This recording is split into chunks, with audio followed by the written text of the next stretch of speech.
औज़ुबिल्लाहि मिनश्शैतानिर्रजीम बिस्मिल्लाहिर्रहमानिर्रहीम अस्सलामु अलैकुम वरहमतुल्लाहि वबरकातुहू।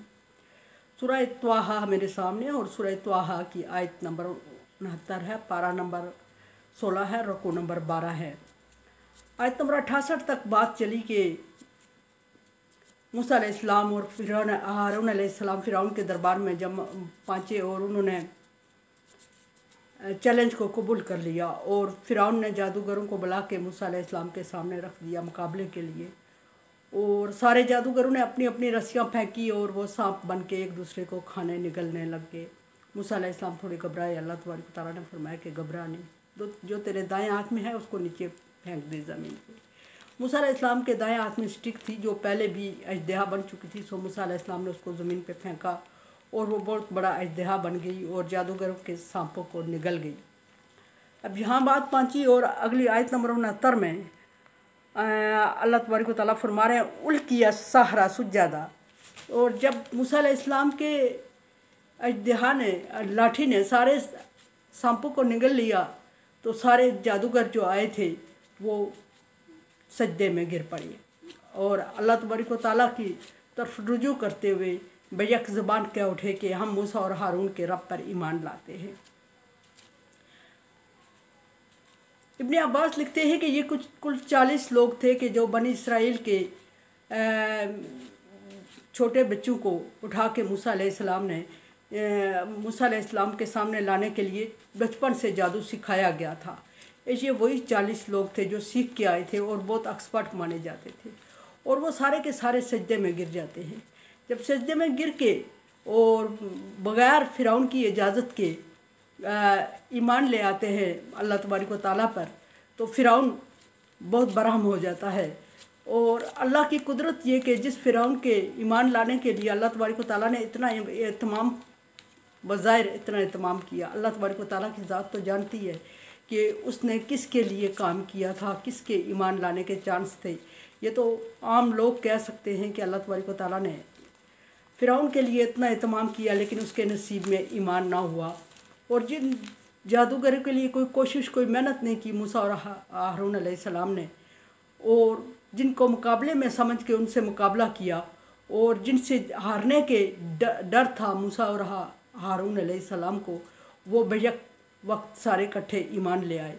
फ़िरौन उस नेमत से महरूम हो गया। एक तो मूसा अलैहिस्सलाम के सामने सारे जादूगर जमा करके लाए। मक़बूल रवायत के मुताबिक ये कि 40 लोग मूसा बनी इसराइलियों के बच्चे पकड़ के सिखाया गया था उनको जादू, और वो इस उम्र तक पहुँच चुके थे जादू की प्रैक्टिस करते हुए। लेकिन कुदरत ये कि वो हारे और हारने के बाद मूसा अलैहिस्सलाम के मुकाबले में आए थे जब, तो अब वो मूसा अलैहिस्सलाम पर ईमान ला रहे थे और हारून अलैहिस्सलाम पे। फ़िरौन को जब ये ख़बर होती है तो फ़िरौन आग बिगोला हो जाता है और उसने सबको अपने दरबार में जमा किया, बुला लिया और सारे उसके दरबार में दोबारा जमा हुए तो वो मुस्लिम थे। जब उसने मूसा अलैहिस्सलाम के मुकाबले के लिए भेजा, एक लम्हे की बात थी जब उसने मूसा अलैहिस्सलाम के मुकाबले के लिए भेजा, वो मुनकर थे, काफिर थे, मुशरिक थे। और अभी थोड़ी देर बाद वो हारने के बाद जब फ़िरौन के दरबार में जाते हैं तो वो मोमिन हैं और फ़िरौन को अपने सामने कम हकीर समझ रहे हैं। थोड़ी देर पहले वो फ़िरौन से बहुत सारा इनामात का वादा ले चुके थे। अब सहरा सुज्जादा सारे सजदे में गिर गए। कालू बैक वक्त कहा आमन्ना बिरब्बी हारून व मूसा, कि हम मूसा और हारून अलैहिस्सलाम के रब पर ईमान लाते हैं। फ़िरौन के दरबार में जब पहुँचते हैं तो फ़िरौन पहला सवाल करता है आमन तुम लहू कबला अन अज़िना लकुम, क्या मेरी इजाज़त के बगैर या मेरी इजाज़त से पहले ही तुम मूसा पर ईमान ले आए, मूसा के रब पे। फ़िरौन को ताज्जुब था कि ऐसा मुमकिन नहीं था। चंद लम्हे पहले उसने उन जादूगरों को समझा बुझा के इनामात के लालच दे के, ख़ास ओहदे और पोस्टों का लालच दे के थपा के भेजा था और उसको उम्मीद थी कि ये जीत के आएंगे और मूसा अलैहिस्सलाम को हारने पे रंजो गम होगा और वो खामोश होके एरिया छोड़ देंगे। लेकिन यहाँ एक अजीब बात थी और अजीब मंज़र था। सारे के सारे मोमिन हो चुके थे। फ़िरौन ने एक उल्टी साजिश, एक उल्टी चाल चल ली और उसने सबसे कहा कि तुम मेरी इजाज़त के बगैर ही मान ले आए हो। सब ने बेयक ज़ुबान कहा कि हमें तेरी इजाज़त की ज़रूरत नहीं थी, तूने बहुत धोखे में रखा हमें। अब हम मूसा और हारून के रब को मानते हैं और उसी पर ईमान लाते हैं और उसी से उजरत की उम्मीद रखते हैं। और तू जितनी सज़ाएं देना चाहता है दे दे, दुनिया तक ही महदूद है तेरी सज़ाएं।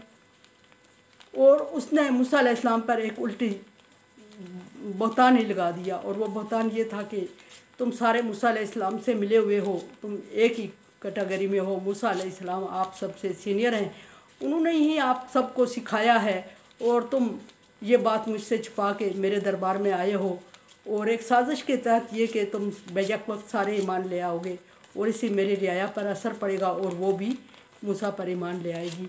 तुमने ऐसी साजिश की है।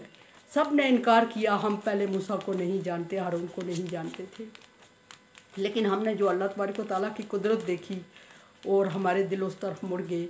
अब हम अल्लाह तबारक व तआला के सिवा किसी की इबादत नहीं करेंगे, किसी से डरेंगे नहीं, किसी सज़ा से नहीं, किसी इनाम का लालच नहीं है। हम हकीकी रब के सामने सजदा रेज़ हो चुके हैं, और वो रब जो कि दो जहान का मालिक है, तुम्हारी निस्बत कहीं ज़्यादा बड़ा बादशाह है। फ़िरौन को अपनी बेइज्जती महसूस हुई। उसने सबको चैलेंज किया और डांट के ये कहा कि मैं तुम्हें सज़ा दे दूंगा। और सब जादूगरों ने फ़िरौन को कहा कि अल्लाह से बड़ा रहम करने वाला कोई नहीं और अल्लाह से बड़ा अजाब देने वाला कोई नहीं। उसके अजाब के सामने तेरा अजाब माने नहीं रखता, उसकी नेमतों के सामने तेरी नेमतें, तेरी आसानियाँ आसाइशें माने नहीं रखती।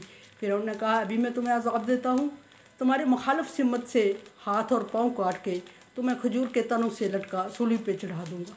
मुखालिफ सिमत से मीन दायां हाथ बायां पाँव इस तरह के, यानी दोनों तरफ के आज़ा से महरूम कर दूँगा, और तुम फांसी पे लटकाए जाओगे, सूली पे चढ़ाए जाओगे, खजूरों के तनों से तुम्हारी लाशें लटक रही होंगी, और या जिंदा भी बहुत देर तक लटक रहे होगे। फिर तुम्हें समझ आएगी कि दायमी अजाब किसका है और सख्त अजाब कौन दे सकता है। उसने बहुत धमकाया, लेकिन जादूगर जो थे अब मोमिन हो चुके थे और उन पर उसकी धमकियों का असर बिल्कुल नहीं हो रहा था, और उन्होंने चैलेंज को कबूल कर लिया। और चैलेंज को कबूल करके उन्होंने सब ने कहा कि हमें तेरी सज़ा मंजूर है, इसके बदले में हम आखिरत का सौदा कर रहे हैं अल्लाह तबारक व तआला से, और अल्लाह तबारक व तआला से उम्मीद ये रख रहे हैं कि हमारी आखिरत वो बहुत अच्छी करेगा, और दूसरी ये भी उम्मीद रखते हैं कि जो तेरे कहने पे हम